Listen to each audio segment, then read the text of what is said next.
Gracias por la presencia. Continuando con la programación. Y continuando con la programación, hoy vamos a tener una mesa rectangular, donde vamos a compartir preguntas utilizando el método socrático. Todos creo que conocemos el método socrático, y si no, él lo va a explicar. Bueno, tenemos preguntas relacionadas obviamente a Semana Santa y podemos empezar con la primera. Preguntas misceláneas, ¿no? Pregunta miscelánea. Primera pregunta, ¿qué significado tiene el Viernes Santo? ¿El? Viernes Santo. Ah, el Viernes Santo. No, yo te preguntaba a vos nomás. Está. Yo pregunto nomás, los demás contestan. ¿Vos preguntas yo?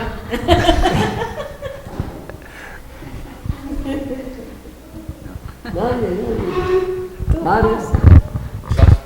Bueno, tomamos la pregunta. ¿Qué significado tiene?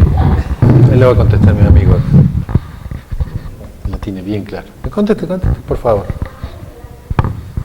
Decimos lo mismo que dijimos el jueves.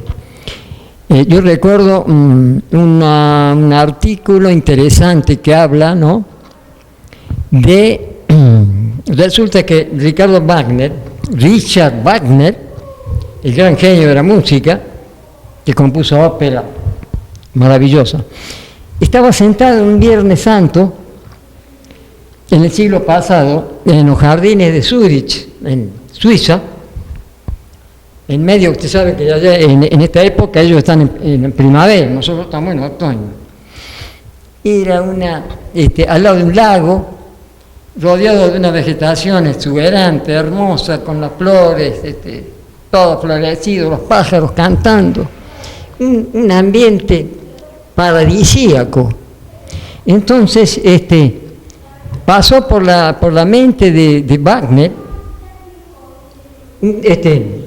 un pensamiento, qué relación había entre esa manifestación tan grandiosa de la naturaleza con lo que ocurrió, ¿no es cierto?, con la muerte de Salvador.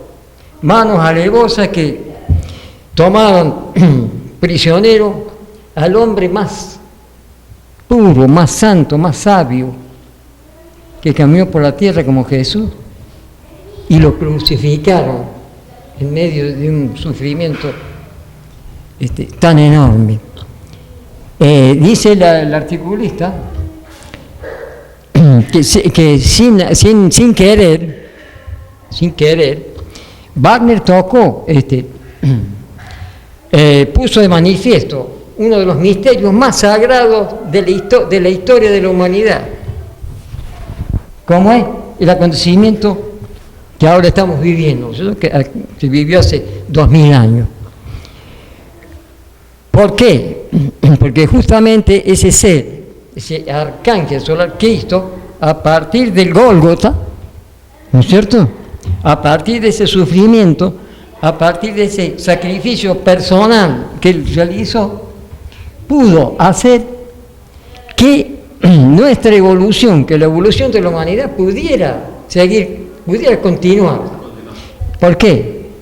Porque él purificó el cuerpo de deseos planetarios que toda la humanidad por tantos pecados, tanto odio, tanta avaricia, tantos crímenes, habíamos cristalizado tanto este planeta que él hizo posible, ¿no es cierto?, que se purificara ese cuerpo de deseos planetarios, que pudiéramos vivir mejor a partir de entonces, ¿no es cierto? Porque este planeta estuvo en peligro de ser desintegrado realmente por la cristalización que había alcanzado por nuestra errónea manera de vivir, ¿no es cierto? Y por supuesto sabemos, él se convirtió en el regente planetario, él abrió el camino de la iniciación para todos. Entonces esa es el Viernes Santo, glorioso, el significado que tiene, ¿no es cierto?, para toda la humanidad. En parte lo digo yo, ¿no es cierto?, en parte ustedes lo van a continuar, ¿no es cierto?, expresando este acontecimiento que estamos viviendo hoy, sábado de gloria, ¿no es cierto? Por eso lo dejo hermano de ustedes que quieran agregar. Bueno, yo no voy a expresar un conocimiento tan profundo como el que hizo usted, Raúl, pero voy a relacionar a lo que yo he vivido cuando era niño. Cuando éramos niños nosotros los días viernes, jueves y viernes santo, a las 3 de la tarde salíamos en el pueblo con unas matracas de madera grande a pedir silencio. Se hacía una matraca, se hacía un ruido, andábamos por la calle, 20 cuadras más o menos, un grupo de niños pidiendo el primer repique, el segundo repique, el tercer repique, y ya era como celebrando la muerte de Jesús. O sea, las 3 horas de sufrimiento que tuvo Jesús, lo hacíamos en 1 hora, un primer repique, un segundo repique, un tercer repique. Conmemorando, pero sin saber qué significaba eso. Después venía la procesión dentro de la iglesia, con todas las estaciones, y cantando el perdón, oh Dios mío. Perdón, oh Dios mío, o sea, pidiéndole perdón, sin saber por qué le pedíamos perdón. Ahora con lo que cuenta Raúl, realmente un ser tan maravilloso, y lo hacían pasear a Cristo, que estaba ahí arriba de una cruz, lo hacemos pasear por dentro de la iglesia, y nosotros íbamos por detrás, toda la gente, una procesión, como se dice. Y después el sábado a la noche, el sábado de gloria, con la comunión y todo lo demás, para ese ser humano que recién empieza el conocimiento, o sea, por los acontecimientos uno va asimilando lo que es la divinidad de Jesús. Y también me hace acordar el Cristo cuando acompañando a un sacerdote que íbamos por la montaña, donde la gente a 10 kilómetros del lugar donde se celebraba la misa en otra Semana Santa, la gente cantaba el perdón como llorando. O sea, un profundo sentimiento de perdón hacia Cristo, porque Él se iba. Porque resucitaba. Eso me hace recordar la pregunta de lo que es el Viernes Santo y el Jueves Santo, que no había que comer carne, había que portarse bien, un mínimo sacrificio.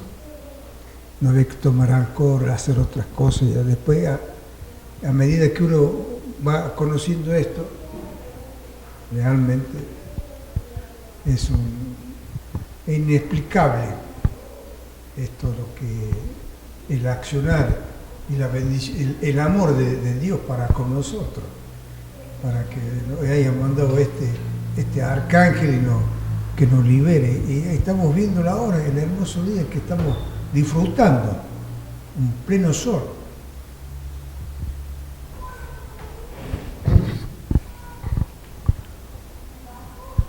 Bueno, me gustaría agregar algo.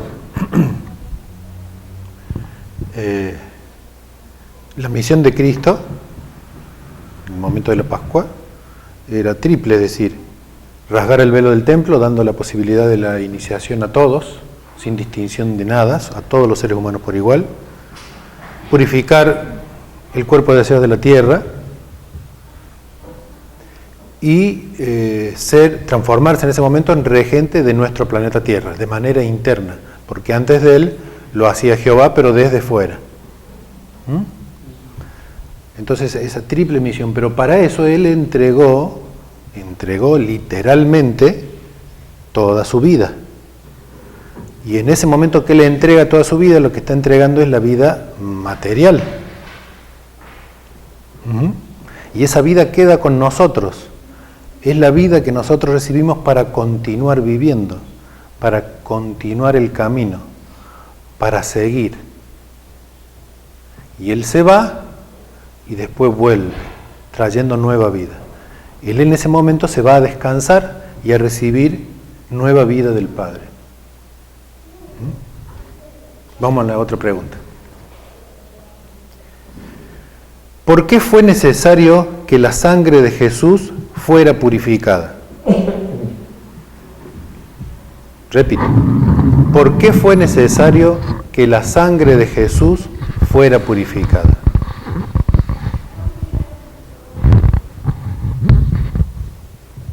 De a uno, si levanten la mano, no se peleen. Nadie. La sangre de Jesús ya estaba purificada. El derramamiento de la sangre, después conoce eso, sirve para purificar el cuerpo de deseo de la tierra, y con eso purificaba todos los pecados nuestros, y nos dio la posibilidad que mencionaste vos recién, y de perdonar todos los pecados.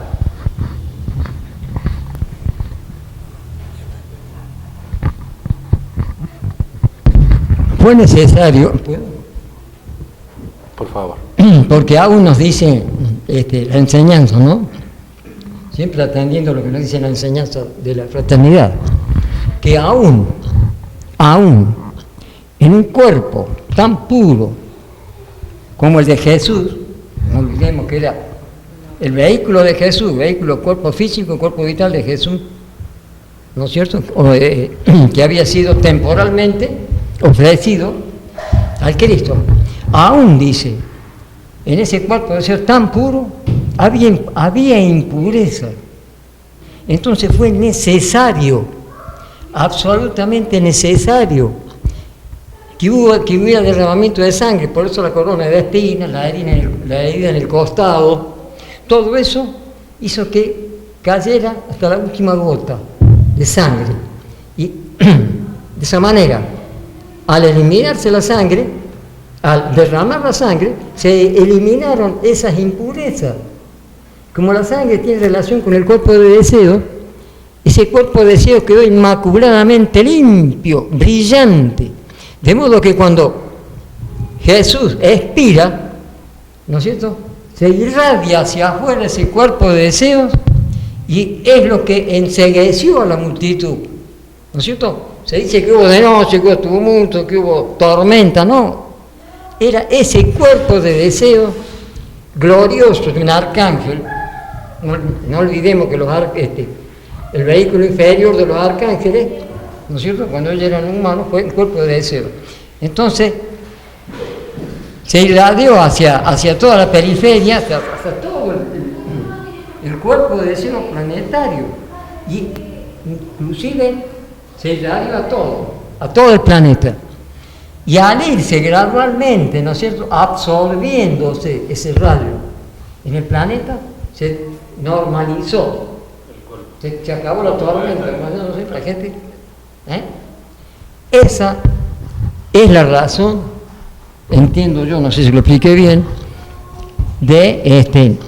por eso dice la sangre purificadora, se llama la sangre purificadora. La sangre, siempre sabemos que es una esencia muy especial, como dice Goethe cuando va a firmar con Fausto, ¿no es cierto? Lucifer con Fausto le pide la firma con una... No, con sangre. La sangre es siempre una esencia muy especial. Exactamente. Perfecto. No, está. Bien, vamos a la otra entonces. Vamos bien, ya todos están contestadas. La tercera dice: ¿quién es el regente planetario de nuestro planeta Tierra?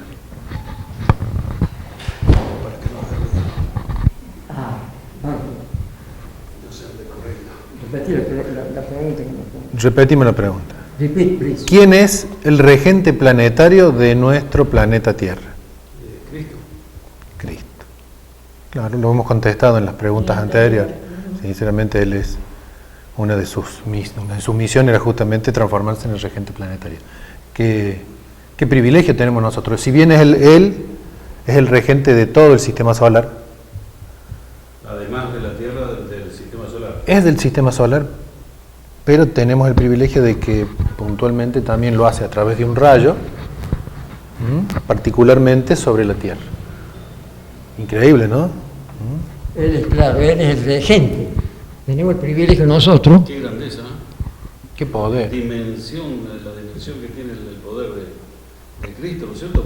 Estar en contacto con todos nosotros y con todo el sistema planetario.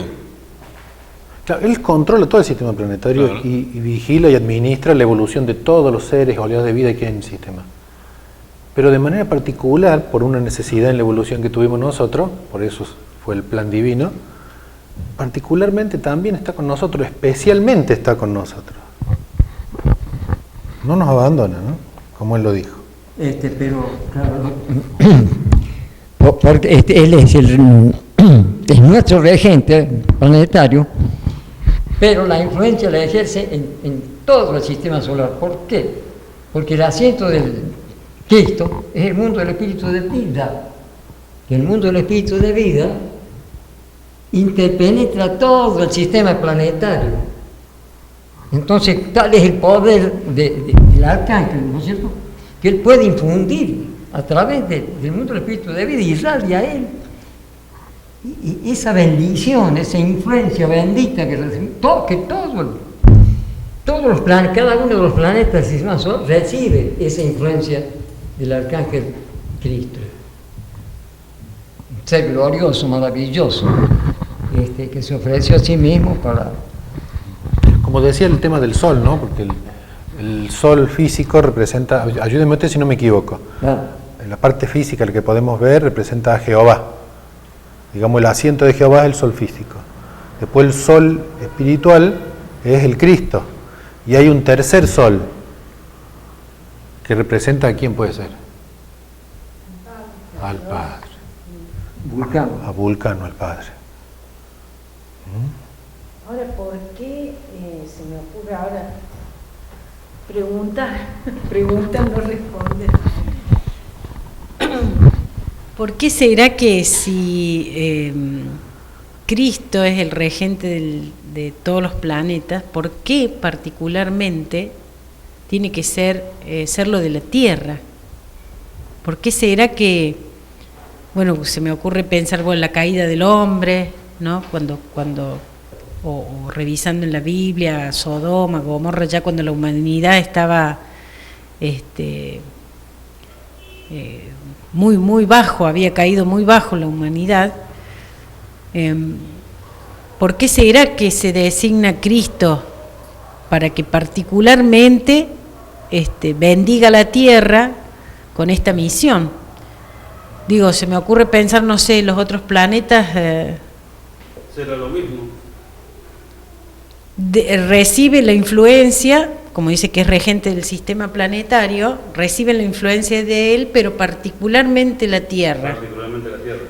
Se me ocurre pensar, ¿será por qué los otros planetas no reciben particularmente, lo reciben en general? Los seres de los otros planetas no pensarán lo mismo. No, yo digo, los seres de los otros planetas no pensarán lo mismo, que particularmente desde ese planeta está asentado ahí. No sabemos cómo es la vida en los otros planetas. Es la visión que tenemos nosotros desde acá, me parece. Lo que pasa es que... Porque si no seríamos en cierta forma privilegiados, y como no hay privilegios... Claro, ya atendiendo lo que dijo Osvaldo, claro, tenemos el privilegio de que sí, una forma de la Tierra, digo, bueno, ¿qué pasa con los otros planetas? En realidad, o sea, el hecho de que nosotros tengamos el privilegio de que un rayo del Cristo se transforme en regente de la Tierra, tiene que ver con el hecho de que si no hubiera sucedido así, si Él no hubiera hecho ese sacrificio por nosotros, no hubiéramos podido continuar evolucionando. Entonces nosotros, al principio, cuando la humanidad alcanzó la individualidad y fuimos libres, no teníamos control sobre las emociones, porque nuestra mente era incipiente, o sea, directamente ni pensábamos. Simplemente actuábamos por emoción, ahí empezó a nacer lo que se llama la astucia, pero aún no alcanzaba a pensar. Lo único que hacíamos era seguirnos por las emociones y comenzamos a cometer todas las atrocidades imaginables e inimaginables. Entonces, cristalizando tanto el cuerpo de deseos de la tierra, que estábamos en peligro de interrumpir nuestra propia evolución. Entonces, por eso particularmente se tomaron medidas para que pudiéramos continuar con la evolución. Yo lo puedo comparar o dar un ejemplo con el hecho de que cualquier persona en el mundo hoy, cuando hace un viaje, piensa, voy a hacer un viaje y voy a necesitar tal cosa, tal otra y tal otra. O sea, define cómo va a ir el tema. Pero viste que en el viaje pueden parecer imprevistos. Entonces, cuando ocurren esas cosas, la persona se encarga de acomodarse o resolverlo para poder continuar el viaje. En este caso pasa lo mismo, salvando las distancias. Por una necesidad, para que pudiéramos continuar evolucionando, porque si tomamos la dimensión del hecho, es decir, habíamos recorrido 3 días y medio de viaje hasta acá, faltando 3 días y medio para que termine todo, es muy amplio. Entonces la pérdida de todo ese esfuerzo, todo ese trabajo es muchísimo. Entonces por eso, por amor y entendiendo la necesidad, se sacrificó y lo sigue haciendo hasta el día de hoy para que nosotros podamos continuar evolucionando. Usted dijo, ¿por qué se designa al Cristo? Nadie lo designó, Él se ofreció a sí mismo. Porque esto que pasó acá, ¿no? Esto que pasó hace 2000 años, había sido previsto miles de años atrás, porque ellos los grandes seres, ellos ven la proyección, ¿no es cierto?, como de acuerdo al comportamiento de la humanidad, así como predijeron de que el mal de esta época había sido la intolerancia, el orgullo intelectual, lo que prevaleció, el orgullo, ¿no es cierto? Ellos previeron lo que iba a ocurrir. Entonces, elaboraron un plan de salvación. El Cristo, el Arcángel Cristo, ¿no es cierto?, él mismo se ofreció. Dice, no, bueno, yo me ofrezco para llevar cosas. Entonces, él preparó a grandes instructores, como fueron José y María, los 12 apóstoles, Juan el Bautista. Fueron todos grandes seres iniciados. El Arcángel Cristo, él preparó. Cristo, claro. El mundo espiritual, ¿no es cierto? Los capacitó, los preparó. Los preparó. Y entonces ellos vinieron muchas veces al renacimiento, a la tierra. Los 12 apóstoles, José y María, Jesús como Salomón, él vino como Salomón, ¿no es cierto? Entonces por eso es que la tierra tiene este privilegio de que el Cristo sea su regente. Los otros planetas no necesitaron, ¿por qué? Porque los seres que habitan en los otros planetas, ¿no es cierto?, Venus, Mercurio, Júpiter, viven que pertenecen a nuestra oleada de vida, pertenecen a nuestro cuerpo, pero ellos tienen un avanzado grado evolutivo. Avanzado grado. Claro, mucho más que nosotros. Eso es lo que dice más gente, ¿no? Claro, Dice. sí. Más, entonces ellos, para nada, no necesitaron un plan de salvación. Al menos de parte de Cristo, lo habrán necesitado de otro ser más evolucionado, alguien que lo dirija. Claro, ellos no necesitan. Pienso que no. Al trabajar en armonía con las leyes de la naturaleza, como hacen los hermanos mayores, nuestros hermanos mayores, ¿no es cierto? Ellos no necesitaron, porque han dejado la ronda del nacer y el morir, los hermanos mayores y Christian Rosenkranz. Bien. No sé si está claro. Sí. ¿Algún comentario? Bien. ¿Algún comentario más? Bueno, pasamos a la siguiente.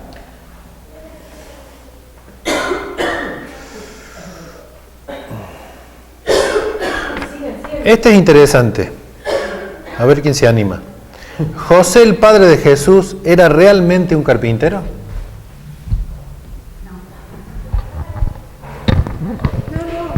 No sé nada más que eso.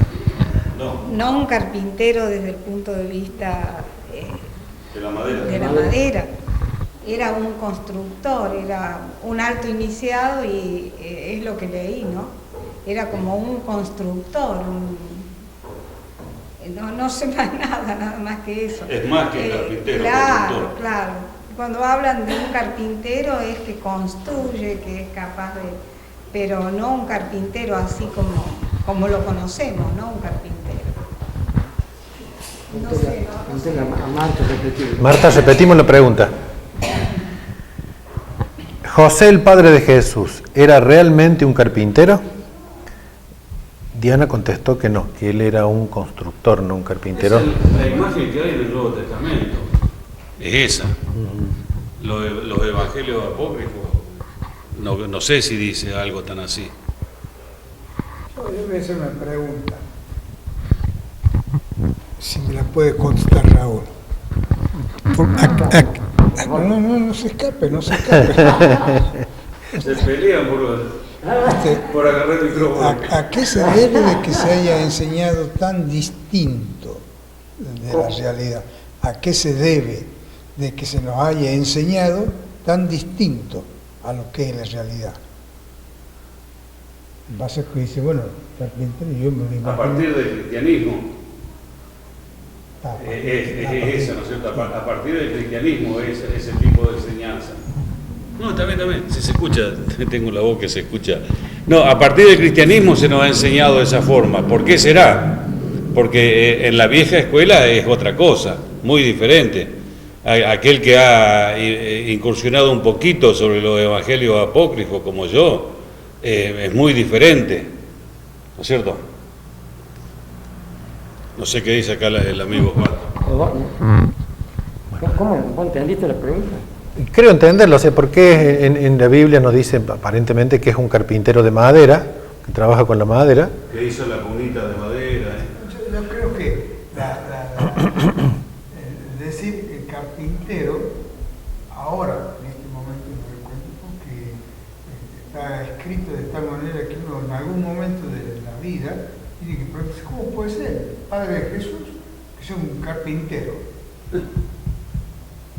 Tiene una concepción del carpintero que hace puertas, que hace sillas. O sea, da la posibilidad de que la mente piense, razone, trabaje, pregunte. Y sale, de ahí que sale la pregunta, ¿por qué se nos ha enseñado?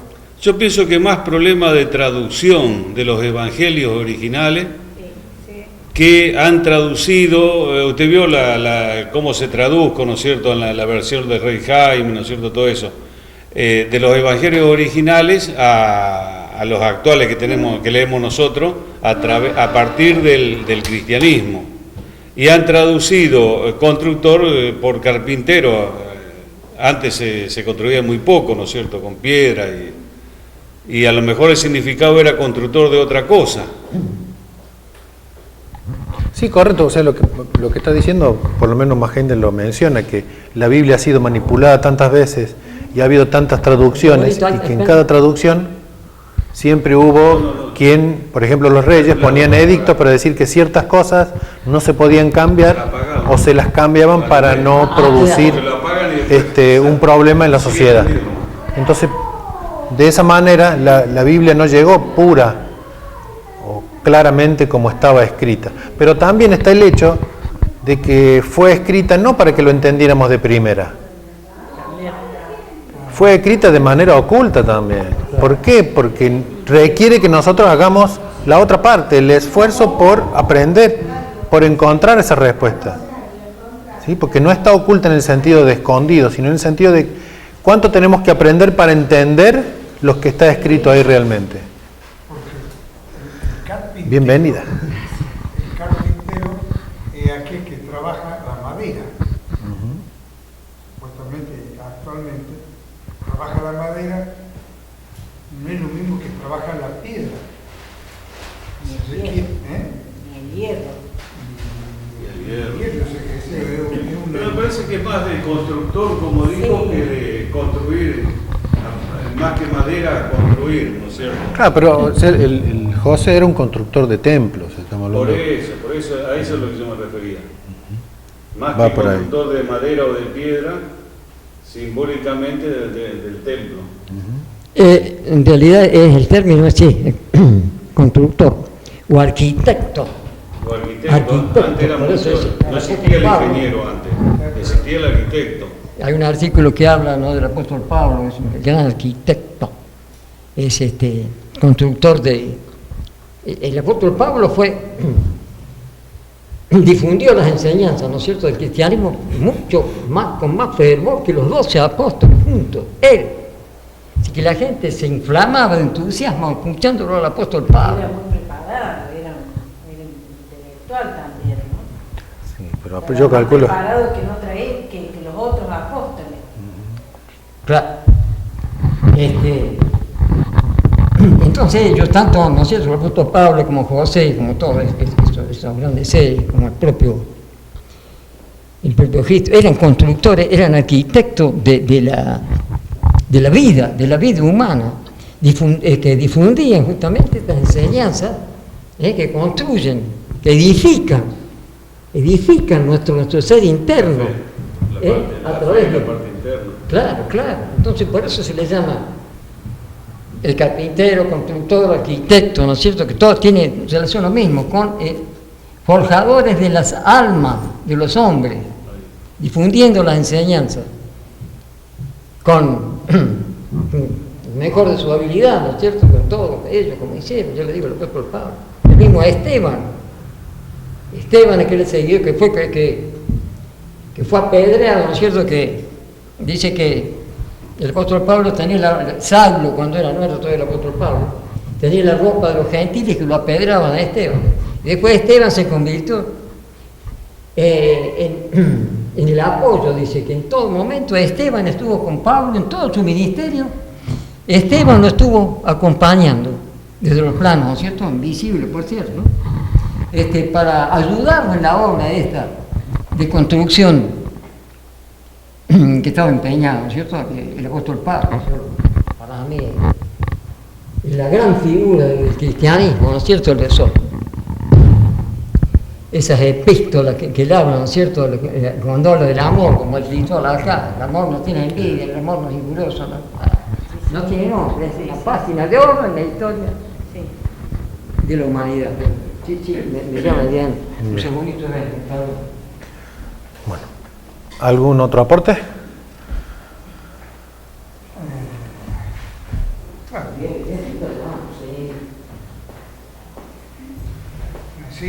Me sigue dando todavía un poco una incertidumbre el hecho de que... ¿Qué se siente mal, Diana?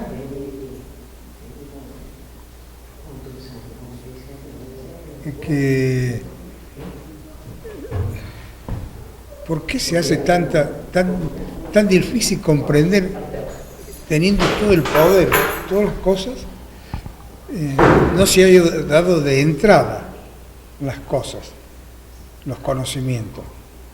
¿Será que en las distintas oleadas de vida... Y la humanidad no estaba en condiciones, se le daba a los iniciados solamente. O sea, las escuelas iniciáticas. Bueno, ahí vamos. Sí, o sea que había una cierta discriminación, a este sí, a este no, porque no hay que gastar energía en pájaro chimango, como se dice. Gastar pólvora en chimango. Buscar pólvora en chimango. Entonces, hasta la misma naturaleza, pienso que guarda su energía para que se pueda concretar la evolución donde realmente se necesita. Ahí entro a tener una incertidumbre. Yo te cuento en ese sentido, por ejemplo, cuando nosotros veníamos, antes de llegar al globo D de este periodo terrestre, la cuarta revolución, las iniciaciones que se daban a unos pocos elegidos eran sobre el conocimiento del mundo físico, arte, ciencia, porque buscaban abrir los ojos al mundo físico y cerrar los ojos al mundo espiritual. Entonces las iniciaciones eran al revés de lo que son hoy. Una vez que esas iniciaciones se alcanzaron, el propósito era que los seres humanos perdiéramos toda noción de la existencia espiritual. Y se consiguió, porque hasta el día de hoy presente, ¿cuánta gente niega la realidad espiritual? ¿No es así? Y mucha gente está absolutamente ciega. Nosotros mismos no podemos percibir, por lo menos yo, la realidad espiritual. Entonces ahora, en este proceso que estamos, viene la otra etapa, ya está cumplido eso. Ahora se da vuelta la iniciación. Ahora el objetivo es abrir nuestros ojos a la realidad espiritual. Empezar a ver de nuevo los mundos espirituales, pero con el agregado de la quinta esencia de toda la experiencia vivida. O sea, es realmente un plan excepcional. No hay cómo describir lo que nos dan. Decir gracias por cada segundo, por cada instante, es impresionante. Entonces, no sé si eso te contesta un poco, porque pasa por ahí, o sea, era una necesidad en el proceso evolutivo para que alcanzáramos la individualización, ser un individuo, el que fuera oscurecida nuestra conciencia de la realidad espiritual. Osvaldo, tiene que ver con eso de que veníamos de una vida puramente espiritual y teníamos que entrar en la parte material para el siguiente desarrollo evolutivo. O sea, en cierta forma, cerrar un poco el tercer ojo, que nos comunicaba, que vivíamos, ¿no es cierto?, en una vida más espiritual, para meternos dentro de la materia y poder evolucionar en la materia. El tema que vamos a poner, claro, el tema que vamos a tratar de habla un poco de esto. No éramos individuos porque estábamos regidos por Jehová, ¿no es cierto?, espíritu grupo, éramos grupo, reaccionábamos todos como la banda de pájaros que van todos para un lado, todos para el otro, ¿no es cierto?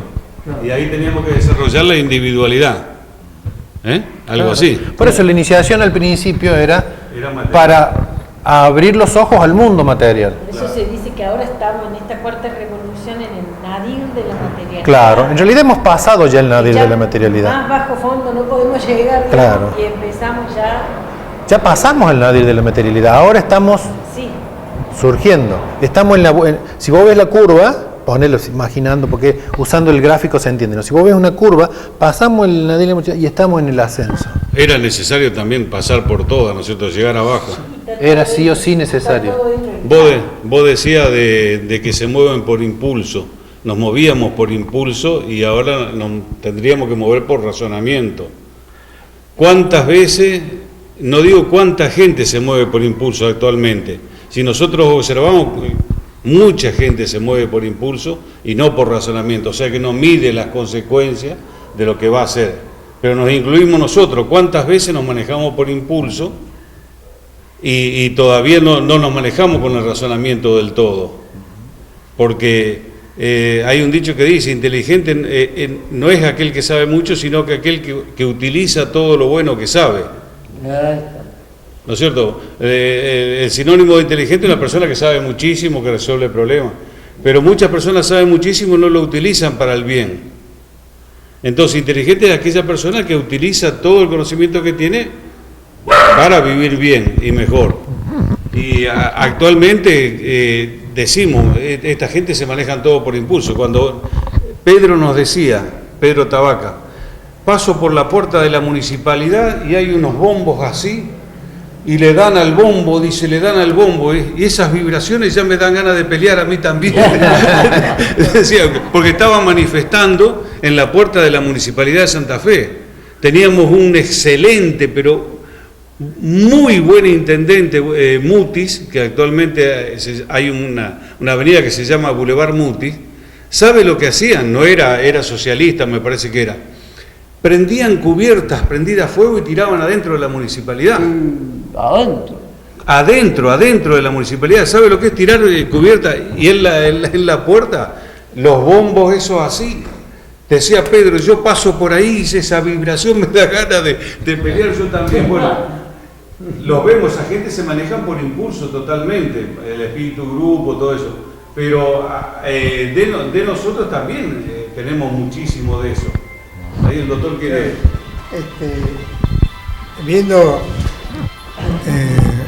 comparando en la necesidad de la individualidad, sí, para poder continuar con la evolución, porque antiguamente íbamos nosotros adorando en patota, en procesión, a un Cristo muerto, a una ceremonia tradicional. Un poco, en cambio, como las aves que alguien las dirige, que se van de un lado para otro, en otra época de los humanos, los que dirigían en la evolución de la humanidad, lo hacían reproducir. Me imaginaba en algunos salones ponían las mujeres y los hombres, lo hacían reproducir, el acto de la reproducción, de acuerdo a las necesidades que tenía en ese momento la comunidad, o se hacían reproducir por le digo una acotación, una pequeña acotación. ¿Usted no leyó el libro La República? No. De Platón. No. La República trata precisamente sobre eso. En el concepto está. En el concepto está, dice que grandes seres espirituales manejaban en qué época se tenía que reproducir para que salgan macho o hembra. Entonces no teníamos individualidad. El bombo, ¿qué es lo que es? El bombo es un medio de comunicación que tuvo el hombre primitivo, que con un ruido se comunicaba a lo lejos, de acuerdo al tun, tun, tun, se comunicaba. Lo mismo que la llama para defenderse de la bestia, lo que hacía en Rosario, que tiraban la cubierta para defenderse, el intendente se la mandaba a la municipalidad. Entonces, o sea que la vibración del bombo, como bien Pedro lo dijo, lo hacía regresar mentalmente al hombre al estado primitivo. Al estado primitivo. O sea, que está todo dentro de nosotros. A pesar que hayan pasado miles de años, ¿no? Está todo en Pedro sabía muchísimo de música, de ópera, nos hacía escuchar, y ahí estaba una cosa y la otra. Entonces, una música y la otra. Mira, por eso, ayer hablamos, cuando el hombre se le destapa el corcho o hace un clic que pierde la conciencia, se lo interna como un psicótico o un esquizofrénico peligroso, porque corre riesgo de quitarle la vida a otro, porque en algún momento él va a hacer el clic y va a reaccionar de acuerdo a la emoción que tiene. Yo me acuerdo cuando trabajaba, yo no hacía paro, porque bueno, para mí el jubilado ponía la plata para que yo trabaje. Entonces estaba trabajando, venían mis compañeros, mis amigos de hace 2 horas atrás, con el bombo delante de mí, para incitarlo a que se y yo seguía escribiendo. Y te digo más, ¿no? En una oportunidad que por frente del PAMI pasaban siempre, y siguen pasando manifestaciones con bomba de estruendo y todo, y no era suficiente la bomba de estruendo, sino que le ponían una bomba de estruendo en un tarro de lata y se hacía mucho más ruido. Y una oportunidad saltó un pedazo de lata, cayó a mis pies. Agarré la lata, la guardé en mi escritorio, en mi lugar donde tenía para guardar. Duró 2 días la lata. Alguien me dio y alguien la sacó, porque esa era una prueba de la violencia, del retraso mental instantáneo que lo puede llevar a muchas cosas. Nosotros nos enardecemos del cordobazo y históricamente está en nuestra memoria un acontecimiento realizado. Y sí, los gobiernos, los que están porque los gobernantes son los responsables de nuestra evolución, no de las obras materiales y todo lo demás y todas esas cosas. ¿Podemos volver un poquito al tema? Porque nos estamos yendo por las ramas. Perdón. Una sola acotación. Si alguien leyó el libro La República de Platón, se ponía a filosofar ahí para buscar la república ideal. Y había que hasta producir guerreros. Tenían las mujeres por un lado, los hombres por el otro, y en determinado momento, como dice el doctor, había que reproducir o producir guerreros. Entonces, yo esto lo leí y no lo puedo encontrar nunca más ahí, porque después estudié astrología. Decían que había que buscar la influencia de Marte, Venus y no sé qué otros planetas para sacar buenos guerreros. O sea, si hay alguien que tiene la oportunidad de leer el libro La República de Platón, sería lindo buscar qué influencia había para que en ese momento las mujeres y los hombres procreen y salgan soldados perfectos. Soldados perfectos, era la República perfecta. Y me hacía acordar mi padrastro que ponía a incubar los huevos en las gallinas. Él le ponía las gallinas en la luna determinada, los huevos, abajo de la gallina, y buscaba los huevos puntiagudos si quería sacar pollo y los huevos redonditos si quería sacar polla para que pongan huevo. O sea que fíjate vos cómo la sabiduría hasta eso llegaba. Aplicada. Bueno, volvamos un poquito al tema porque nos estamos yendo. Por la rama. Bueno, sigamos con la próxima pregunta, espero encontrarla. Acá está. María de Belén. ¿Era en realidad una virgen como se menciona? Al momento de procrearlo a Jesús. Sí. Y hay varias versiones. A ver. Claro, hay No, varias. hay versiones que hablan de que Jesús ya tenía hermanos antes de... O sea, si se habla de la del Padre. Inmaculada Concepción... Estamos hablando de la Virgen María. Sí, sí, que se entiende por virgen, si es porque concibió a Jesús sin el acto de la procreación como nosotros lo conocemos. Hay textos que hablan de que Jesús tuvo hermanos y no todos han sido concebidos inmaculadamente. Pero por parte de padre. Por parte de padre tenía hermanos, me parece. Por eso digo, si el término virgen significa una concepción inmaculada, Una concepción inmaculada. donde no fue necesario el acto de la procreación como lo conocemos, ¿no? La unión del hombre y la mujer, o si ese acto ha sido sin pasión. Eso es lo que ¿Y cuál es la dijo diferencia? María Rosa. ¿Vos viste la conferencia de María Rosa?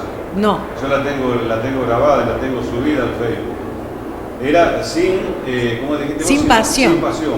El acto carnal de la concepción, acto carnal, sin pero pasión. sin pasión, obedeciendo a las influencias estelares, que era el momento de procrear semejante ser. Exacto. O sea que estamos hablando no de una virginidad física, sino de una virginidad Espiritual. Y física también, no sé.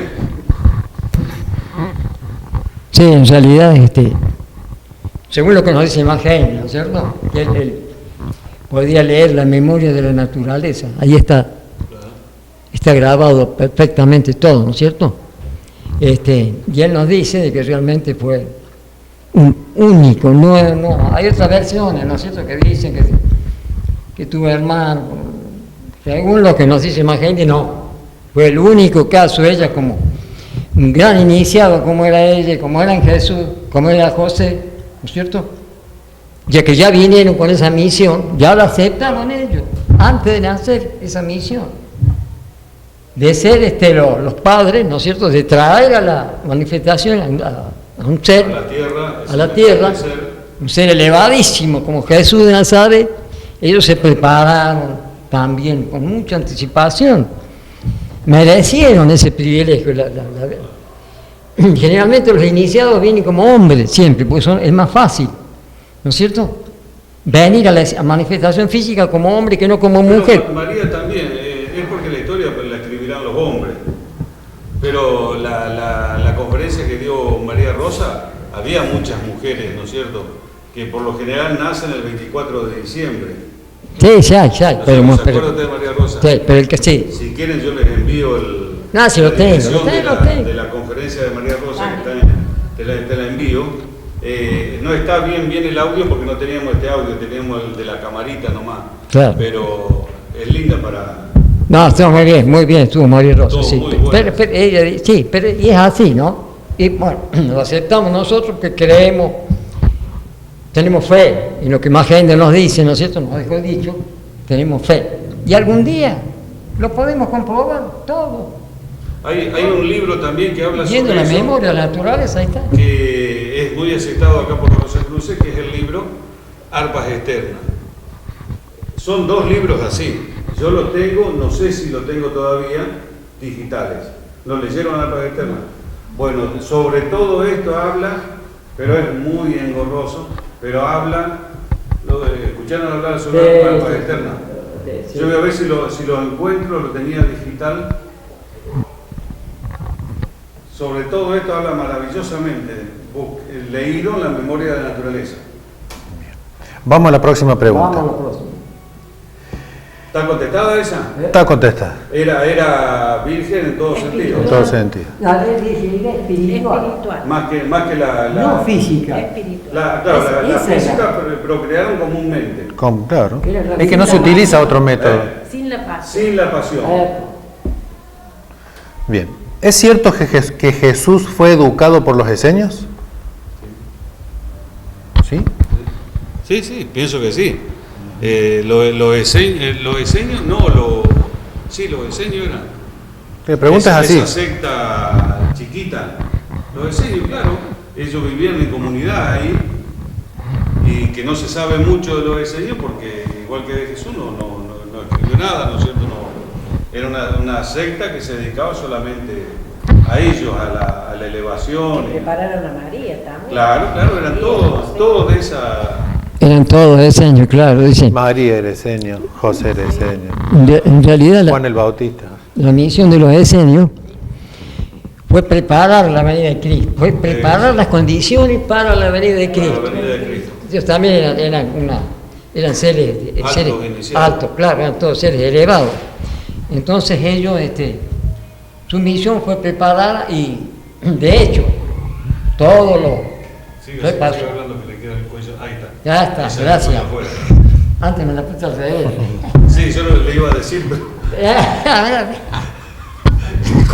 cuando llegamos viejitos que nos olvidamos de subir. Entonces todo los 12 apóstoles, José, María, Juan el Bautista, el propio Jesús, nació ahí en la comunidad, ¿no es cierto? No nació ahí donde ellos vivían, ¿no es cierto?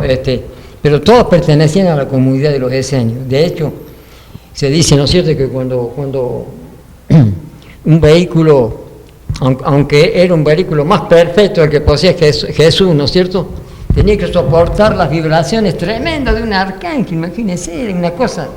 Dice que si una persona común como nosotros, que hubiera recibido ese rayo del Cristo, nos hubiéramos electrocutado. Directamente nos disgregaba. Es lindo leer en los evangelios apócrifos la vida de Jesús desde chico. Lo travieso que era, las travesuras que hacía. ¿Tuvieron oportunidad ustedes de leer en los evangelios apócrifos toda la vida de... Léanlo porque es apasionante. Estar jugando con los chicos ahí y una varita se la convertía en una víbora a los otros chicos. O sea que era un chico común, nada más que más elevado que el común de los chicos. Si consiguen alguna vez partes, vienen libros de los evangelios apócrifos, no todos los libros también es uno solo, pero si no vienen los diferentes libros, es lindísimo eso. Claro, él estuvo, Jesús, hasta los 13 años estuvo con su padre. Claro. Y a los 13 años... Y se empezó a hacer picardía. A los 13 años, según... Yo hablo siempre según nuestra enseñanza, ¿no es cierto? A los 13 años, José y María lo entregan a los esenios. Claro. Entonces, en la biblioteca de los esenios, él recuerda toda la sabiduría. No olvidemos que él había sido Salomón, que se distinguió por su sabiduría en su vida anterior. Él sabía la misión que tenía Jesús. Él sabía que tenía que entregar su vehículo al Cristo para que él cumpliera con su misión. Entonces se fue preparando y los esenios, lógicamente, lo ayudaron, lo prepararon para que él pudiera realmente tener un vehículo puro, digno de ser ofrecido a ese ser, a ese rayo del Cristo cósmico. Para que esté en condiciones De los 13 hasta los... óptimas, Claro. las mejores condiciones que se podían dar en ese momento. Claro, de los 13 hasta los 30 años, él está con los esenios. ¿No es cierto? Preparándose para... Vamos a la próxima pregunta. Vamos. No sé si quieren agregar algo. No.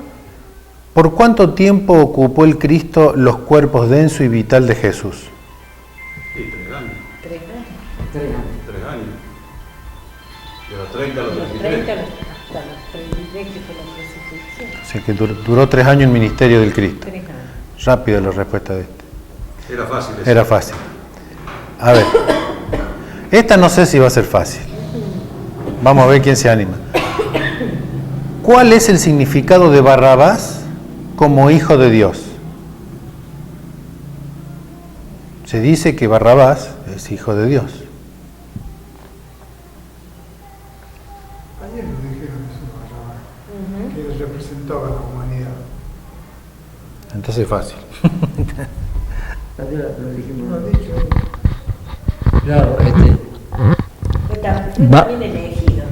¿Quién es Barrabás? En una función distinta Barrabás era el que iba a ser condenado. y que se cambió por... Era un criminal, iba a ser condenado y Pilatos le dijo o a él, o sea, a Barrabás. El pueblo eligió. Claro, a Barrabás Ahí o a dice Cristo. que Pilato se lava las manos Sí. porque él también no quería asumir la responsabilidad de condenar, porque creía también en Cristo y creía en las cosas que había hecho. Pero quería quedar bien con el Pero, pueblo, claro, no con la señora. con su emperador, no Ah. quería fallarle al emperador también. Entonces le da al pueblo la decisión. O Jesús. Claro, por eso o Barrabás. digo con el pueblo. Claro, entonces El si le habla pueblo mal, lo eligió dice, y bueno. No, yo no lo elijo, que elige el pueblo. Más o menos lo- El pueblo aclama que sea salvado Barrabás. ¿Por qué? Salvando partido político, más o menos lo mismo ahora que hace 2000 Si años. no es salvado Jesús, no se cumple la misión. No, pero estaba ya. Por eso ya está bien. O sea, todo estaba preparado para que se cumpliera la misión. Los pasos a seguir y cada cosa. Entonces Barrabás también fue el elegido. Pero también es un símbolo, como se habla, de la humanidad en general. Porque la humanidad debía ser salvada, como fue Claro. salvado él ahí. por eso se llama, ¿no es cierto? Porque se le llama hijo de Dios.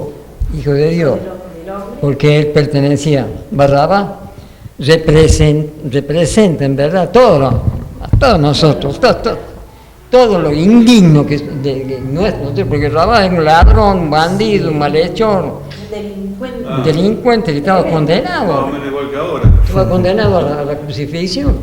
Entonces el Cristo, Eso no es igual que ahora. el Cristo, La crucifixión no es igual que ahora. no, Los delitos sí. Lo estoy sacando de Edgar por el Cristo, sabiendo la misión que tenía que cumplir, dice, no, él, el Cristo, eligió,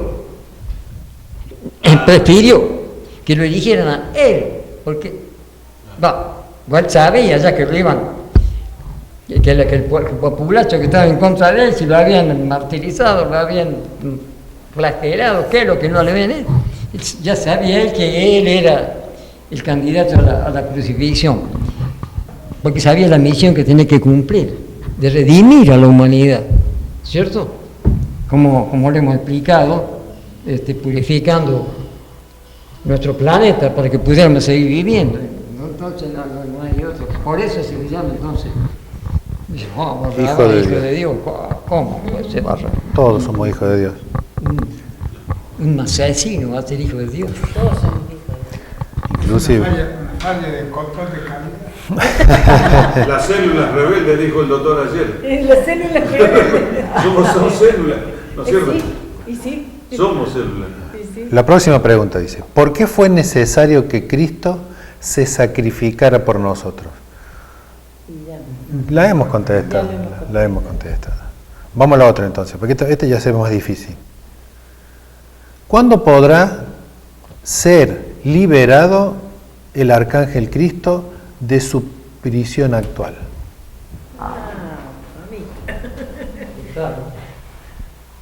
Vamos al libro. Al gordo libre petete. Bueno, gordo flaco petete. No, perdón, querido amigo. Al libro del gordo delgado de Repita la pregunta. Repetimos la pregunta. ¿Cuándo podrá ser liberado el Arcángel Cristo de su prisión actual? Y va a ser, será decir, al final de la cuarta revolución. En esos tiempos. En esos tiempos calculamos, sí. O al final del periodo. En realidad el tiempo no se sabe porque hay una cosa que depende. O sea, la fecha... Sí, además en esas dimensiones, no, el tiempo, No, tiempo no, es humano. pero no pasa por eso, pasa por una cuestión humana. Es decir, cuando haya un número suficiente de seres humanos Ajá. que tengan ya la capacidad de poder tomar el trabajo que hace el Cristo de sostener la vida acá en la tierra y sostener la tierra, ese momento va a ser el cual Él puede ser liberado. Pero eso no tiene una fecha exacta porque depende de que cada uno de nosotros, o un número de personas, o alcance ese nivel o ese poder. Y como no todos lo logran en el mismo momento, Sí. entonces no hay una fecha segura. Hay una fecha cierta. Pero se calcula más o menos que puede ser, como estás diciendo más o Al menos vos. final de la revolución, de la cuarta revolución. No tanto como al final, digamos, más al final de lo que estamos pasando ahora. Después esta tarde lo vamos a ver un poco eso. Ok. Bueno, a ver, Por ahí anda. por ahí andamos. Un día más, un día menos. La otra pregunta, ¿en qué consiste la doctrina? Qué lindo esto. ¿En qué consiste la doctrina del perdón de los pecados?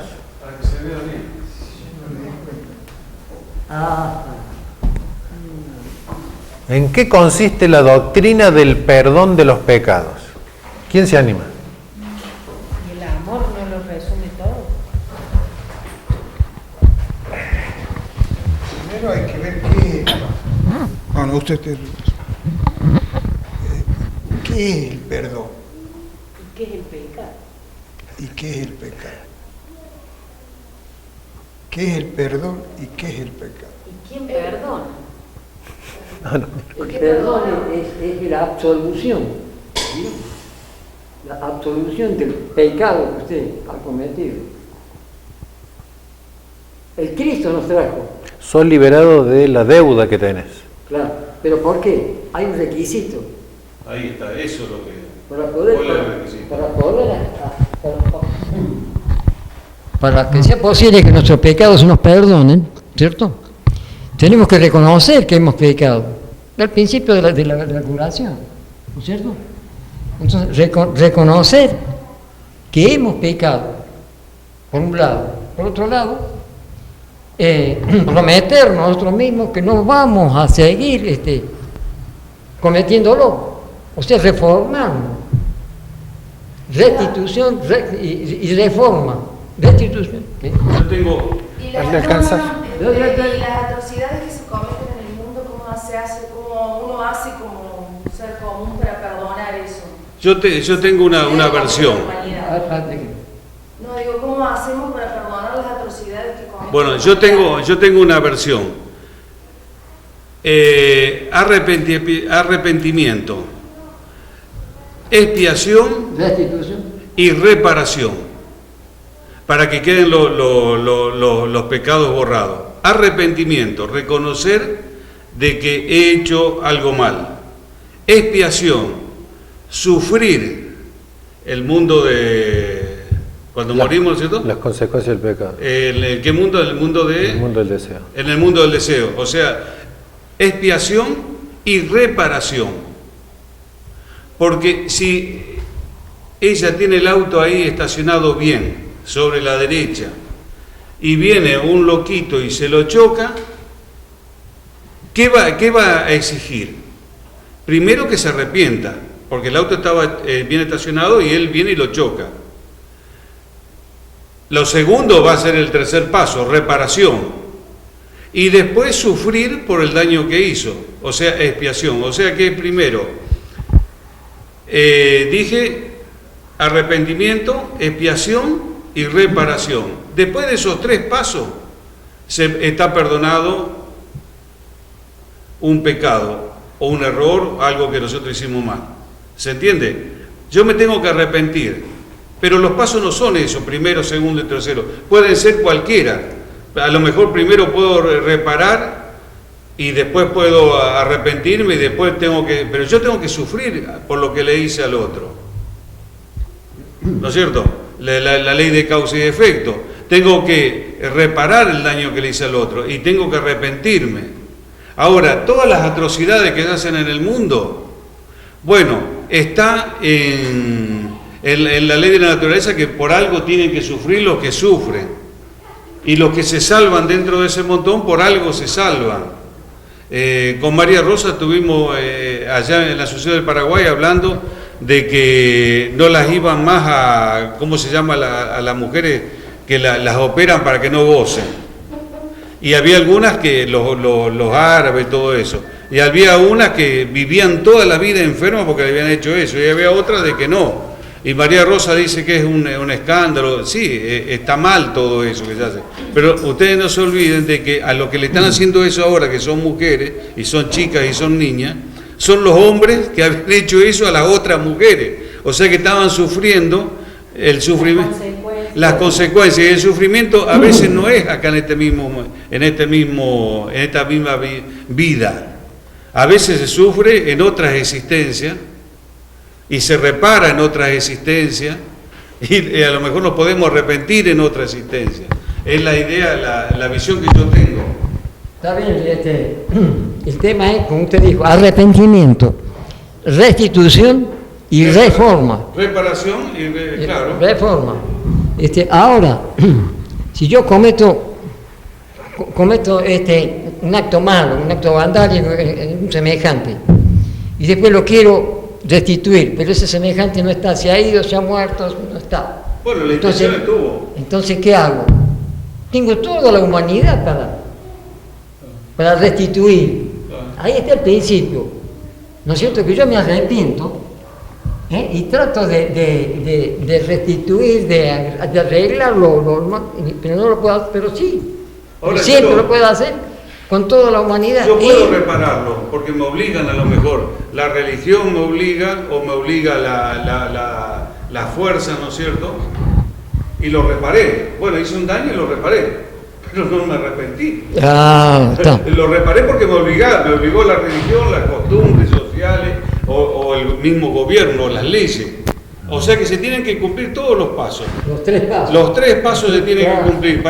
Y si no quedan cositas colgadas por ahí, que en algún momento aflore. Por eso la necesidad de la individualidad y que cada individuo, por eso no podemos sufrir por lo que hacen o las atrocidades que se cometen a nivel mundial en la humanidad. Podemos sufrir, pero no podemos hacer más que orar y pedir que Dios o el Cristo intervenga en esas situaciones. Por eso es que la individualidad es el camino y la retrospección que nos ayuda a trabajar todas las noches en estas cosas que durante el día nosotros podemos, como seres humanos, podemos cometer errores y por eso está el análisis de nuestros actos durante la noche y sentir el verdadero dolor por las cosas, ese verdadero arrepentimiento del mal que hicimos a nuestros semejantes o a los animales o a la naturaleza, sentir ese pesar, ese dolor, el arrepentimiento y bueno, y la promesa de mañana no volver a cometer los mismos errores. Por eso la necesidad de la individualidad en este estado de evolución que tenemos.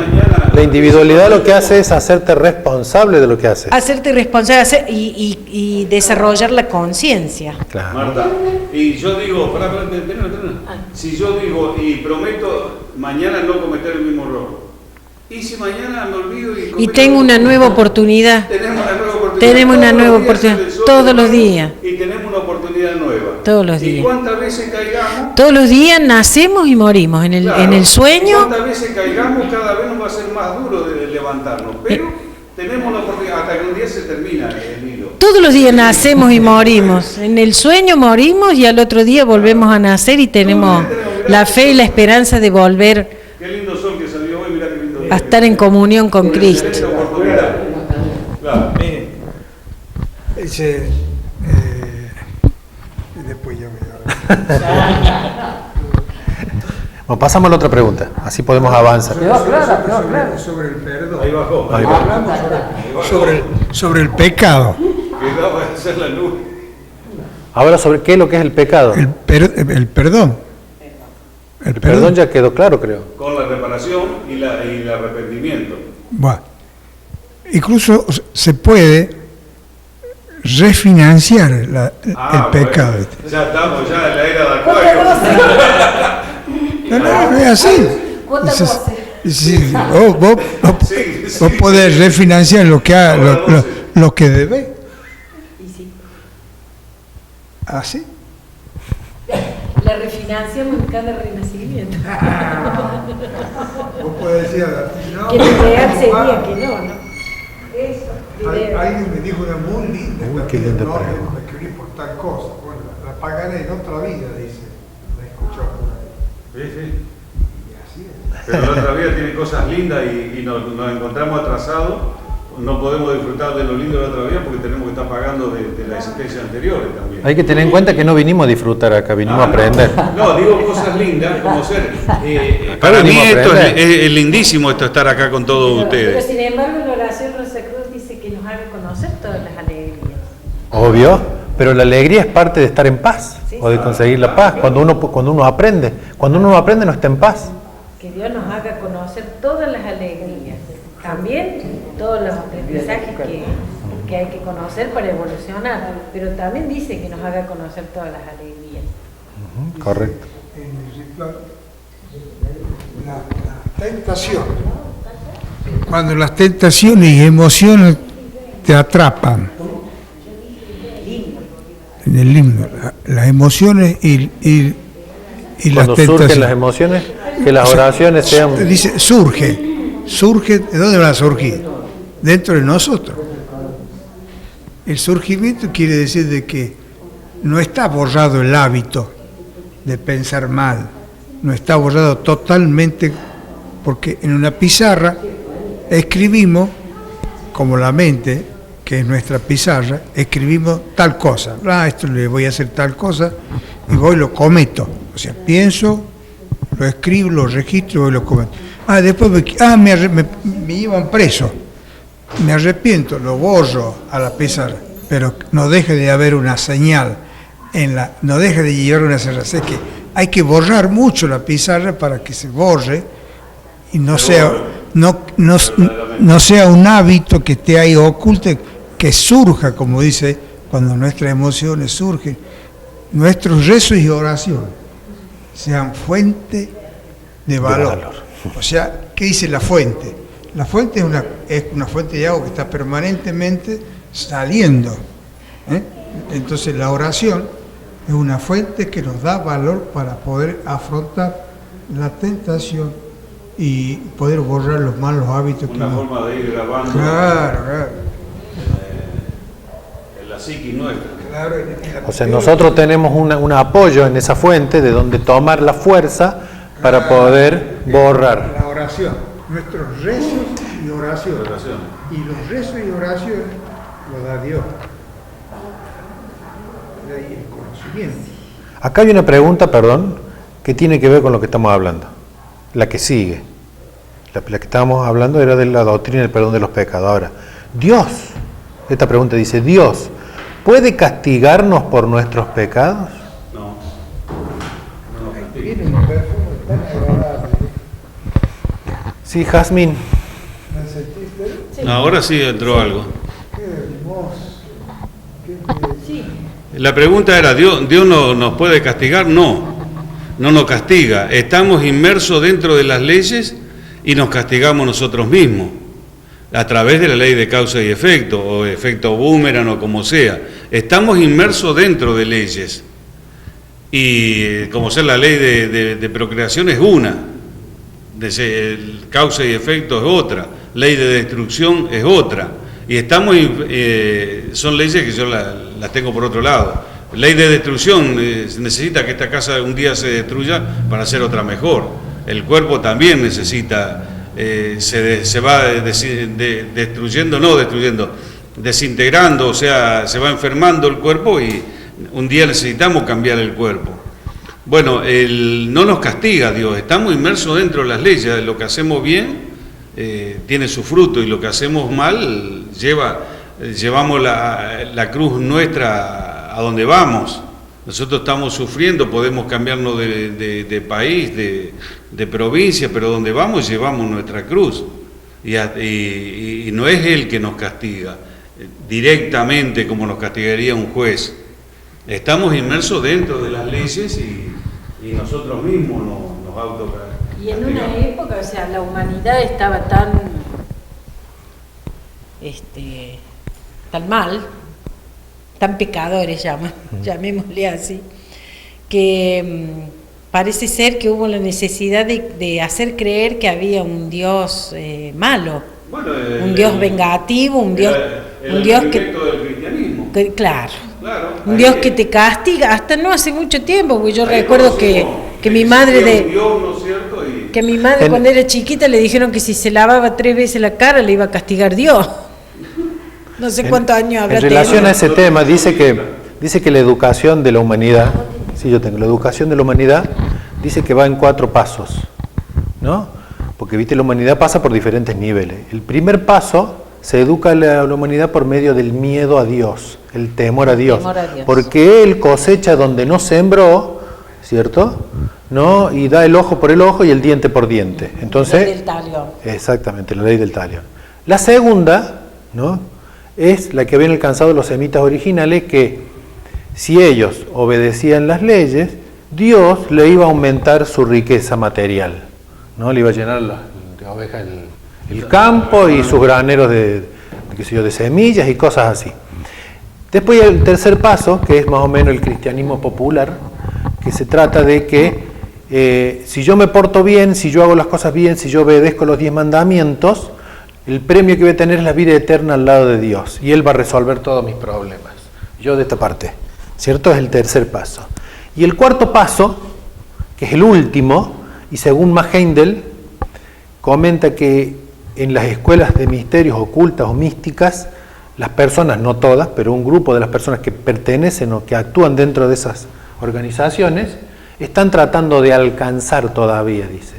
Y se refiere a aquellas personas que hacen o que se debe hacer las cosas por deber, porque es correcto hacerlo, porque está bien. Es decir, sin esperar nada a cambio. Hacer el bien solamente porque corresponde. Ese es el cuarto nivel. Esos son los pasos por los cuales enseña. Pero en realidad, volviendo un poquito a la pregunta... Sí, es un proceso. Es un proceso. Es decir, comenzó con el temor de Dios para evitar de que la humanidad cayera en pecado.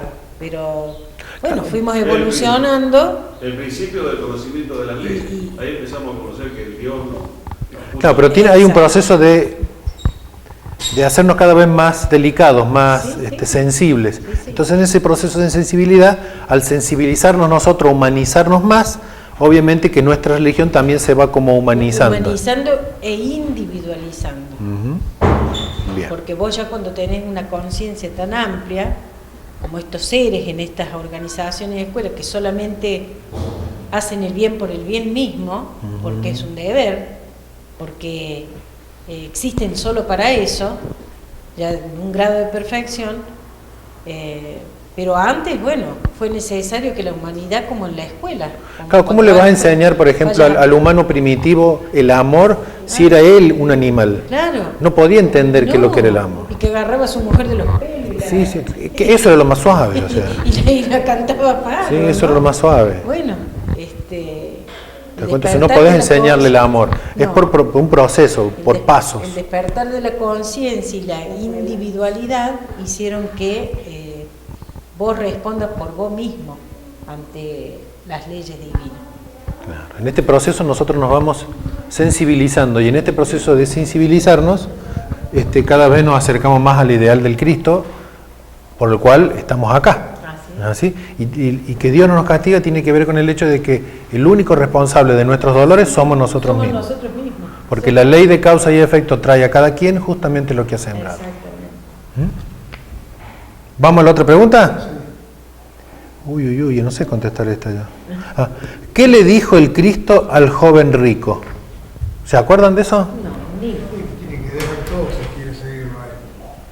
¿Te acuerdas que se acercó un joven rico? El Cristo ya se iba después del sermón del monte y un rico venía con su gente y montadito en caballo o en burro, creo que era, corrió y lo llamó Leví, Leví y le dijo, ¿qué puedo hacer o qué debo hacer para seguirte? Entonces Cristo se acercó a él y le dice, ve y vende toda tu riqueza, todas tus posesiones y una vez que hayas vendido todo eso, entrégaselo a los pobres. Deja tus vestiduras de lujo, ponte vestiduras humildes, abandona todo y recién ahí me puedes seguir, recién ahí puedes ser mi discípulo. ¿Y cuál era la pregunta? Le dijo, agarrar el cuerpo de deseo, hacerlo nudo. En otras palabras. Una ancla tirada de hormiga. Imaginémonos un conde, un príncipe, con todos los atuendos que tiene, con armaduras de oro, y collares, que lo vemos en las películas y lo vemos ahora también. Miramos un poquito para el lado de Italia y vemos toda la riqueza que hay. Y también vemos, quiero también destacar esto, lo que habla la coraza de metal que había el soldado que defendía el hombre cubierto de acero para defenderlo al rey, que solo veía por una hendidura así, veía como método de protección inmediata, y la lanza para matarlo allá lejos, en la defensa. Todo eso lo hemos pasado, que está dentro de nosotros, acá en nuestra memoria. ¿Cómo hacemos para sacarnos todos los atuendos brillosos, los honores, los títulos y los egoísmos? Vamos camino lento, pero vamos camino. Hay que trabajarlo todos los días, el cuerpo de deseo. Y en un mundo, en una realidad donde sí, yo puedo ser muy generoso, todo, pero mi conocimiento lo tengo en el bolsillo. No te lo doy yo, porque si yo te lo doy, vos podés ser igual que yo y pierdo el púlpito. Lo vemos así en la otra realidad. El conocimiento es poder, ¿no? Y también se dijo alguna vez, alguien dijo, el conocimiento nos hará libre. También. ¿Qué cosa? El conocimiento nos hará libre. La verdad nos hará libre. La verdad es la... Porque el conocimiento solo no es verdad. El conocimiento, para que nos haga libres, se tiene que unir con el corazón, con el amor. La unión de esas dos cosas, ¿cierto?, es la verdad. ¿Cierto? Por más que la verdad es una búsqueda eterna, pero esa es la verdad y esa verdad nos hace libres. Y el conocimiento da poder. Que no, Claro. que no quiere decir que te hayas apoderado de la verdad. No. Sino es como una defensa también que tenemos. ¿Sí? El tener conocimiento es una defensa. Sí. Claro, no, inclusive, eso es algo ya opinión mía, la ignorancia es un pecado. Exactamente. Nuestro deber, volviendo a la palabra, es aprender. Y en la medida que aprendemos nos liberamos de los dolores y de los sufrimientos y hasta de la muerte. ¿Sí? Entonces, por no saber, por vivir en la ignorancia, cometemos errores y sufrimos. Entonces, Osvaldo, vos nos prometiste que ibas a hablar de Melquisedec. Bueno. pero por la tarde va a ser eso. Bueno, porque por lo que voy viendo recién vamos por un tercio de las preguntas. O sea que para terminar el cuestionario tenemos para la Semana Santa del año que viene. No, es que Raúl ¿Para realmente se puso, por la tarde tenemos el tema de Melquisedec. Que te digo, todo esto que estamos hablando, lo que hablamos ayer, lo que diste vos ayer a la tarde, lo que habló Alejandro a la mañana, todo eso es como que Va para Melquisedec a la tarde, está de día. Va. Va yendo para ese lado, ¿eh? No, yo me preocupaba Es porque... introducción. Es introducción, es una cosa. En esta Semana Santa me parece que no llegaba. No, vamos. El año que viene. A ver, esta es una gran pregunta. No sé si alguien opinará que ya le hemos contestado o no, pero ¿cuál es el significado real de la crucifixión? Bueno, la consagración, ¿no es cierto?, de todo el trabajo y en parte la penetración de la sangre de Cristo en la tierra para que se produzca, ¿no es cierto?, la entrada del Cristo cósmico en la tierra y lo que ya en algo vos contestaste, ¿cómo era que dijiste? La purificación ¿Del cuerpo de deseos? del cuerpo de deseos. Son tres cosas lo que pasó: purificación del cuerpo de deseos, regente del planeta Tierra y ¿cuál era el otro? Rasgó el velo del templo. El velo del templo, rasgó. Rasgar el velo del templo, por lo que me acuerdo, me parece que era la posibilidad de la iniciación para todos. De la iniciación para todos y no solamente para unos pocos, que era antes de las escuelas iniciáticas. O sea que ahí sería el principio del fin de las ciencias ocultas. Puede ser. Porque antes esto era ciencias ocultas y ahora... Oculta en el sentido de que no es que esté oculto, porque todo está a la luz. Estaba, pero oculta a unos pocos. Claro, tiene que ver con el nivel de capacidad y digamos, de madurez que tiene cada uno. Que tiene cada uno y el planeta, la población del planeta, porque antes no estábamos, me parece, no estábamos en condiciones. ¿Alguien? Que a 2000 años recién conocemos esto ahora. ¿No es cierto? Se hace más popular. Y estábamos nosotros en condiciones. Si hubiéramos estado en condiciones antes, hubiéramos... Imagínate que antes se daban las misas de espalda, Claro. en la religión católica las misas eran de espalda al pueblo, Mi mamá era en latín, que vos no entendías nada. Catequista. Ibas porque era un mandato ir a la iglesia y porque estabas obligado a ir. No, porque era así, mi mamá era catequista. Y no entendías se nada. enojó muchísimo cuando sacaron de que el cura dé la misa de espalda y que deje de hacerlo en latín. Porque era así, tenía que darla de espalda y en latín. Bueno. Y mi mamá trabajó muchísimo, era catequista, trabajó muchísimo. Pero eso no lo aceptó, yo creo que se murió, no lo aceptó. Eso, cómo estaba vedado el conocimiento, ¿no? Además el del latín, cristianismo y de la espiritualidad, como estaba vedado a unos pocos. O sea, eran los que elegían el camino de Dios, haciéndose sacerdotes o lo que fuera dentro de la orden del cristianismo. Eran los únicos que tenían acceso a la teología y al estudio de Dios. Decía, el latín en esa época... Y al pueblo no le enseñaban nada. Era una materia que se daba. Ahora no sé si se da todavía el latín. En algunos colegios. En los estudios de la lengua. Claro. Cuando entras a la escuela... En Montserrat, y cuando entras a la escuela de lengua a estudiar idiomas que derivan del latín, primero tenés que estudiar latín. Volvamos un poquito a la misma pregunta. Sí. Porque nos vamos por las ramas, ¿no? ¿Cuál es el significado real de la crucifixión? Ahí está. ¿Cuál? Bueno, en realidad el significado de la crucifixión, estamos hablando con el símbolo ese que está ahí. Podemos ver que la cruz representa al cuerpo físico, la cruz blanca. Entonces las rosas rojas representan la sangre purificada. Entonces, la crucifixión es la crucifixión del cuerpo físico. Cuando uno es capaz de sacrificar la vida material por algo más elevado, cuando entramos al vestido dorado de bodas, que ahí está representado. Entonces, el significado de la crucifixión es ese cambio entre la condición de una vida en el mundo material, donde dejamos todo eso y entramos en una nueva vida, en una vida espiritual, con un nuevo vehículo. Es el camino a seguir, que es el camino que siempre, permanentemente, de alguna forma u otra, nos está enseñando Cristo con su ejemplo y con sus palabras.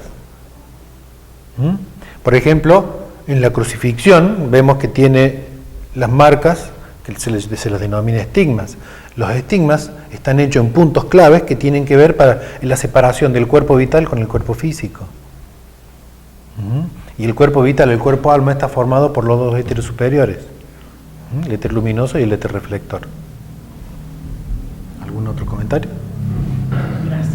Bien.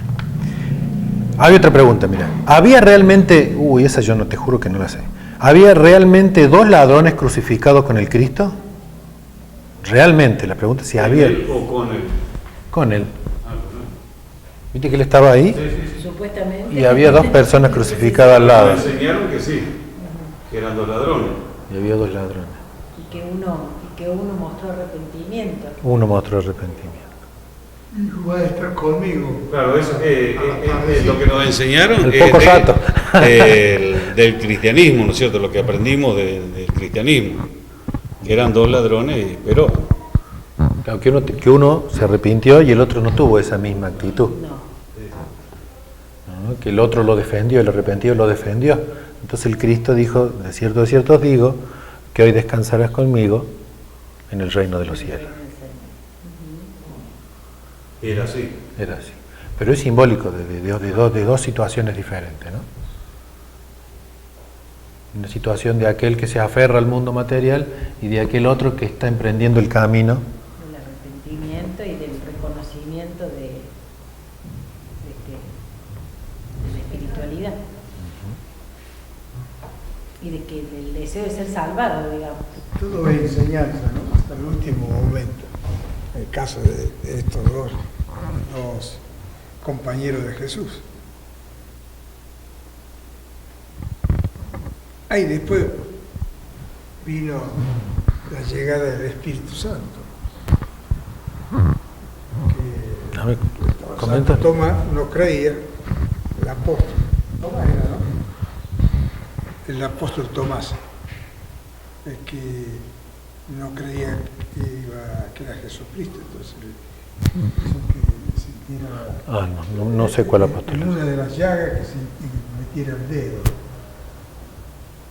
Cuando se aparece después. Cuando se aparece después. Parece como Espíritu Santo.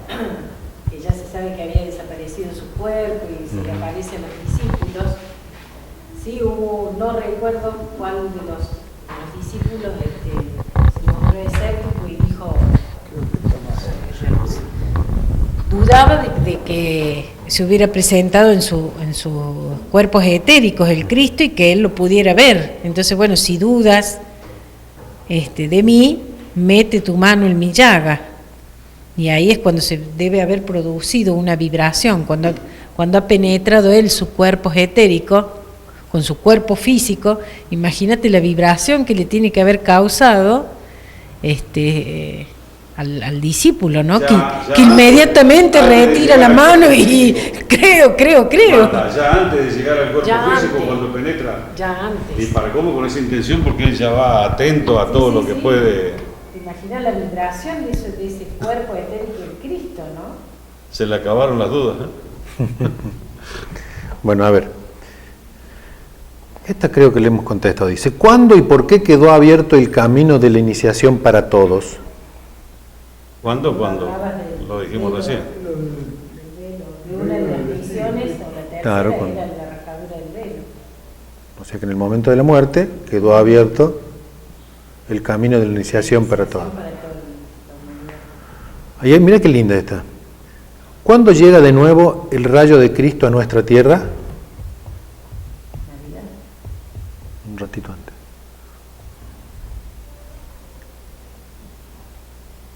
La Navidad del año que viene. Un ratito, bueno, 3 meses antes de Navidad, En el en el equinoccio. equinoccio.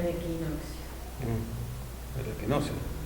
Él empieza de nuevo a entrar a la atmósfera, digamos, de la Tierra, ¿no? Al cuerpo etérico de la Tierra, digamos, y lentamente demora 3 meses hasta que llega Navidad. Se concreta en la Navidad. Claro, y Yo creí que comenzaba en la Navidad. Llega el rayo en Navidad. en Navidad llega al centro de la Tierra. Ah, llega al centro de la Tierra, ahí está. Claro, pero él va entrando termina hasta- de entrar. Pero comienza en el equinoccio. Se queda 3 días. Se queda 3 días. Qué dolor debe ser para él. Y después de eso comienza lentamente a salir de nuevo, por eso hoy recién se libera, por eso hablamos de Pascua, liberación. Ahí está, ¿ves? Dijo el doctor, seguimos aprendiendo. O sea, 3 meses hasta que llega al centro de la Tierra y 3 meses Demora en salir. Hasta que, el proceso, hasta que se retira, o sea que sería el próximo equinoccio. que se retira ahora. Claro. Ahora se retira. 3 meses para llegar al centro y del centro para retirarse son otros 3 meses, o sea que el proceso dura medio año. Medio. Claro, por eso comienza en un equinoccio y termina en el otro equinoccio. Sí. Medio año. Y el resto de los 6 meses que quedan se eleva al trono mismo del Padre, donde descansa, y el Padre le da nueva vida, y Él vuelve con esa nueva vida a bendecirnos otra vez. Es un proceso permanente, y no es circular, es en espiral. Ah, en espiral. Porque cada año siempre es mejor. Ya hay un ascenso. Hay un ascenso. Dice que se nota en las auroras boreales Acá de las zonas el polares. compañero no sabe del proceso en espiral. Bueno, ya lo va a saber. En espiral es como la espiral. Cada vez más grande el círculo y ascendente. Va subiendo. Y ascendente. ¿Cómo la espiral? Si una espiral la tenés así, con la humedad se va para abajo, ¿viste? El medio. Entonces el medio va subiendo y cada vez los círculos son más grandes y más arriba. Para tener una idea gráfica de... ¿Qué va a salir? Ya va a llegar Bueno, a ver, ¿quién se atreve a explicar lo que significa el rayo de Cristo? a ver que se fue el doctor. El rayo de Cristo, ¿qué es? Para mí todo es Todo lo que existe, lo visible y lo invisible, todo es energía. Todo es vibración. Y la vibración mayor que podemos tener en este planeta es la vibración crística, que para mí es lo que puedo imaginar es energía, es pura energía. El cuerpo de Cristo, la energía del cuerpo de Cristo, creo que Es la energía vibratoria de este ser elevado, que es el que nos ayuda con su vibración, con esta bajada al centro de la Tierra y luego la subida, con esta vibración que nos va dejando, va ayudando a la humanidad que podamos ir ascendiendo en esa espiral que hablábamos recién. Pero yo lo que puedo imaginar del rayo crístico es solo luz y vibración. Ese es mi... El rayo crístico tiene que ver con el hecho de que, estuvimos hablando hace un rato de esto, el Cristo es el regente de todo el sistema solar, ¿cierto? Todo el sistema solar está imbuido por su ser. Pero Él tiene la capacidad, porque es un Dios, ¿cierto?, de la omnipresencia. ¿Está? Entonces Él se puede dar, porque tiene ese poder, de enfocar en un punto, como lo hace en la Tierra, y con un rayo de su conciencia, transformarse en el regente de la Tierra, sin perder todo lo que demás está haciendo. Porque Él tiene esa capacidad, el don de la omnipresencia. Cuando Él se dice que se transforma en el regente de la Tierra, Él está realmente acá, no está en toda su gloria, de la forma que podemos imaginar como Dios abarcando todo el sistema solar, ¿no? Sino que a través de su conciencia y en el grado necesario para nuestra evolución, toma como regencia nuestro planeta. Entonces, de esa forma Él está presente con nosotros, con ese poder de la omnipresencia. Ahí está el rayo crístico. Raúl, ya que viniste, te pregunto y contestarlo porque acá no sabemos. urgente, por favor. menos mal que los mismos Se lo no- requieren. Explicar lo que significa el rayo de Cristo. Menos mal, por Dios. No sabe cómo estábamos. Empantanados estamos acá. Estamos empantanados. Fe de Cristo. Bueno, vos dijiste antes, ¿no es cierto?, que el sol es triple, ¿no es cierto? Está el sol físico que ve de Jehová, el sol espiritual, donde está el Cristo. Ahí está, él no se mueve, ¿no es cierto?, el arcángel Cristo en el sol espiritual. Y en lo que está oculto detrás del sol físico, el sol espiritual, está Vulcano, que es el asiento del Padre. Entonces el Cristo, el arcángel Cristo, el más elevado iniciado, estamos hablando, de los arcángeles, nada menos, superior a todo.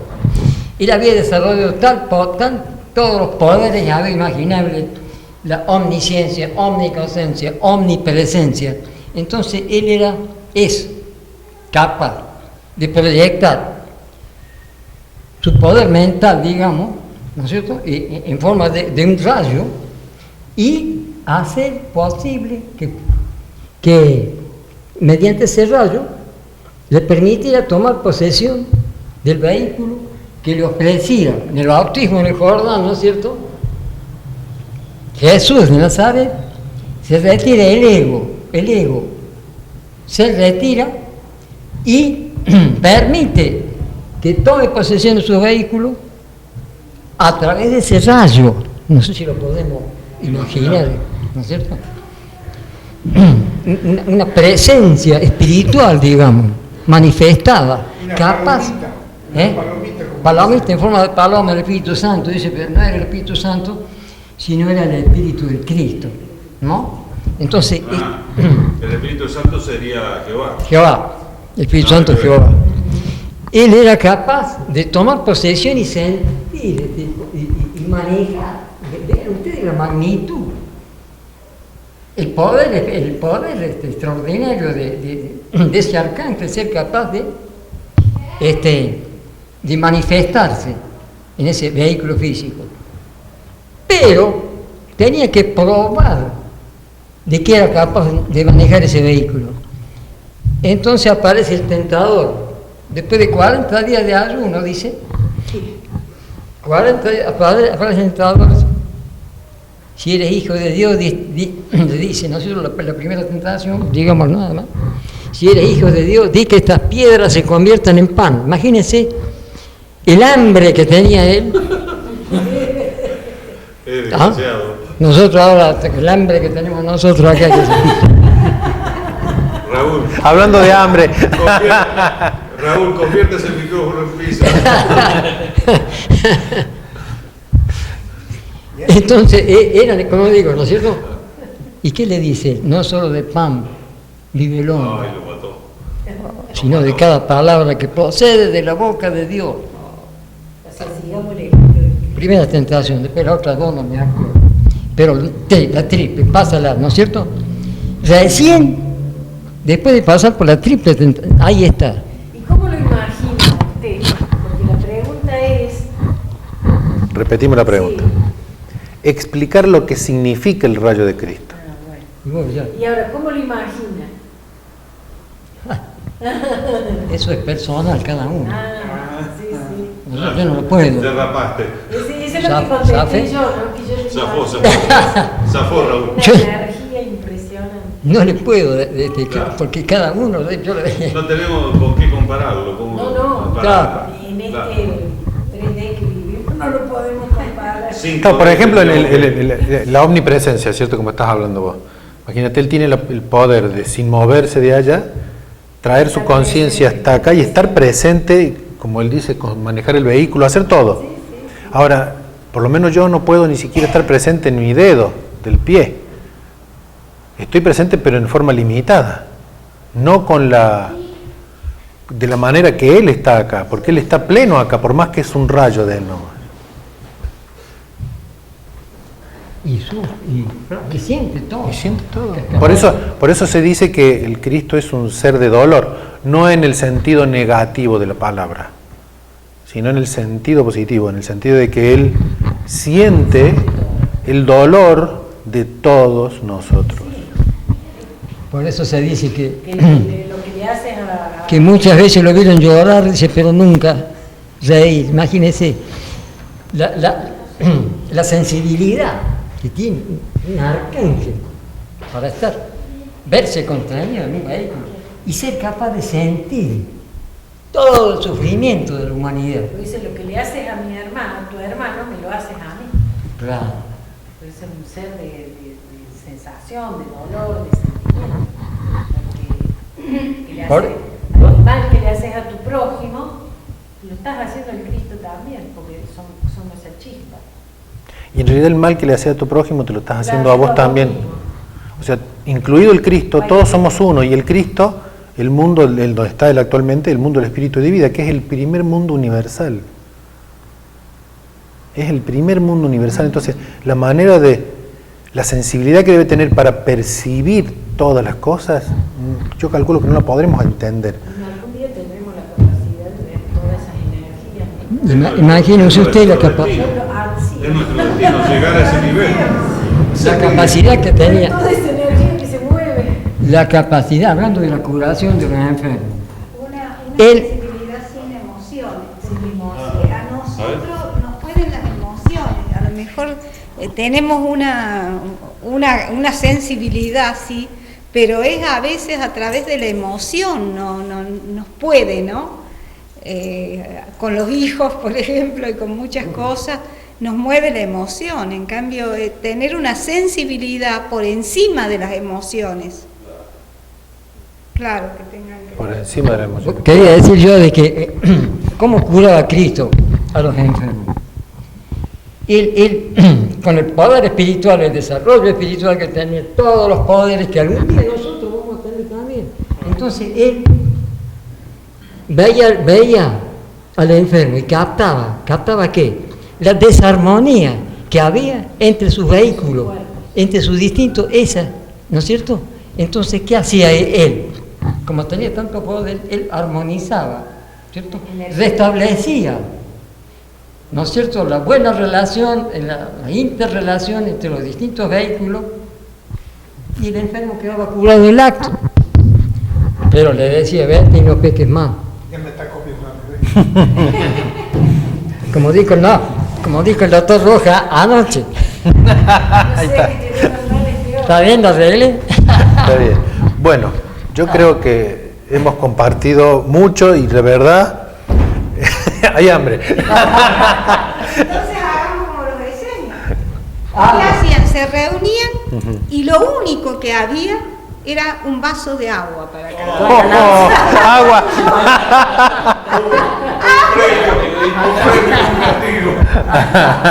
Un vaso de agua para cada uno. No había terminado la oración. El ego, para Dios, el único vaso que había ella, eso primero. Una cosa increíble. Nos pusiste en aprieto, Raúl, con todo esto. Lindo, muy lindo. Ya dije antes, somos capaces de contestar esta pregunta. ¿Y qué hacemos acá? ¿Qué hacemos acá? Hemos aprendido todos algo. Qué lindo. Muy lindo. ¿Qué le parece? Muy bien, muy bueno. Yo digo lindo, pero quiero decir bueno, ¿no es cierto? La charla esta con debate porque es enriquecedora, porque cada uno tiene un punto de vista diferente. Claro. Y tenemos, en cierta forma, un coordinador que estudió el tema, Que sabe mucho. que Y nos va orientando. en esta oportunidad es Osvaldo y Raúl, y nos redondean, ¿no? Él preparó el tema. No, yo. Usted lo prepara. Él lo prepara y él lo contesta. No, muy buena y fructífera. No, este método socrático que ya está terminado, Claro, ¿no? filosofía de los actos, y Cortamos nomás, terminamos. Terminamos por ahora. Será hasta la tarde para lo que nos tiene preparado acá el amigo que nos está ofreciendo de la